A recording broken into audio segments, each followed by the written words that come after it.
এক দফা দাবিতে কেন্দ্রীয় কর্মসূচির অংশ হিসেবে চট্টগ্রাম মেডিকেল কলেজে সকাল ৯টা থেকে কর্মবিরতি পালন করছেন নার্সরা।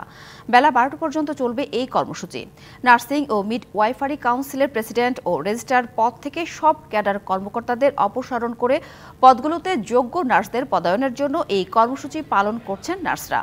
দীর্ঘদিন ধরে আন্দোলনের পরও কাউন্সিলের মহাপরিচালক পরিবর্তন সহ যোগ্য পদে নার্সদের পদায়ন করে সুষ্ঠু কাঠামো তৈরি করা না হলে আরও কঠোর আন্দোলন চলবে বলে জানান তারা।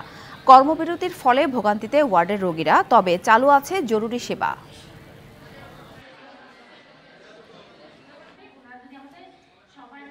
২০ দিন ধরেই আমরা কিন্তু সরকারের কাছে আমরা অনেকভাবে আকুতি করছি, কিন্তু আমরা কোনোভাবেই আমাদের আবেদনটাকে কোনোভাবেই আমরা ওনার কান পর্যন্ত পৌঁছাতে পারছি না।